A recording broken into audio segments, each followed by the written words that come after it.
আমার শ্বশুরবাড়ির লোকেরা চায় লিবিয়া দিয়ে যেন আমার স্বামী ইতালি যায়। এতে আমার সম্মতি নেই বলে আজ আমি তাদের চোখে খারাপ হয়ে গেলাম। আচ্ছা, উন্নত জীবন মানেই কি লিবিয়া হয়ে ইতালি যাওয়া?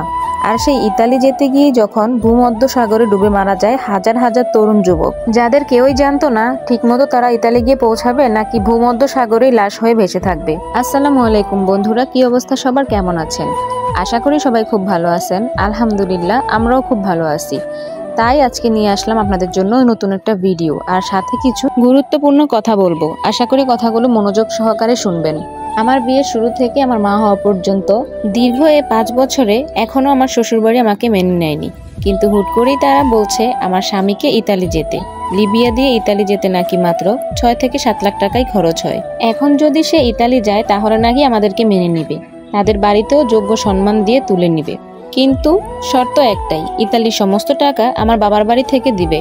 যদিও তারা খুব ভালো করেই জানে যে আমার বাবার বাড়ি তেমন সচ্ছল না। আমার বাবা নেই, পরিবারে মা আর ছোট ভাই আছে। ভাই মোটামুটি একটা ইনকাম করে যা দিয়ে মা আর ওর খরচ চলে। আমার তো সমস্যা সেখানেও না, কিস্তি বা লোন নিলে অনায়াসে 5 থেকে 7 লাখ টাকা পাওয়া যায়।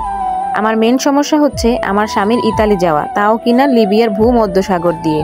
চারদিকে এত মৃত্যুর মিছিল, সেখানে কিনা আমি আমার স্বামীকে লিবিয়া দিয়ে ইতালি যেতে সম্মতি দিব।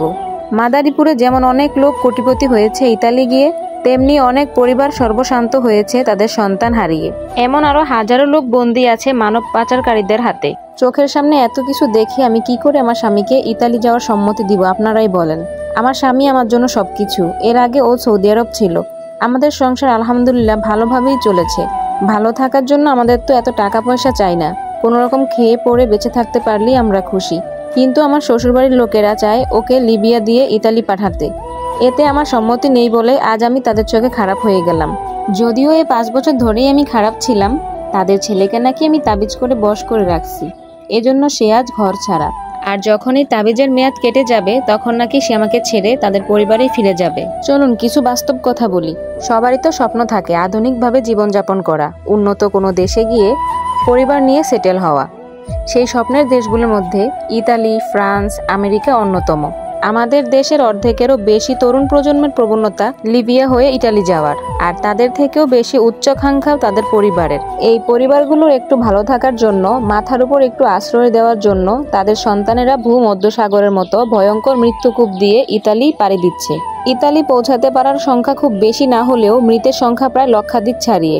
তাদের পরিণতি এতই নির্মম ও করুণ যে তাদের সেই লাশগুলো কখনো তাদের পরিবারের কাছে ফিরে আসবে না। বাবা মা, ভাই বোন, স্ত্রী, ছেলে সন্তান শেষবারের মতো প্রিয় মানুষটার মুখও দেখার সুযোগ পায় না। এত মৃত্যুর মিছিল দেখেও আমাদের দেশের হতদরিদ্র ও মধ্যবিত্ত পরিবারগুলো সতর্ক হচ্ছে না, বরং লিবিয়া হয়ে ইতালি যাওয়ার প্রবণতা দিনের পর দিন বেড়েই চলেছে, আর বেড়েই চলেছে মৃতের সংখ্যা। তো বন্ধুরা, ভিডিওটা আজকের মতো এখানেই শেষ করছি। খুব শীঘ্রই দেখা হচ্ছে পরের ভিডিওতে। সে পর্যন্ত সবাই খুব ভালো থাকবেন আর আমাদের জন্য দোয়াও করবেন। ভিডিওটি যদি ভালো লেগে থাকে তাহলে ছোট্ট একটা লাইক ও শেয়ার করে দিবেন। ইচ্ছে হলে একটা সাবস্ক্রাইবও করে দিবেন। আল্লাহ হাফেজ।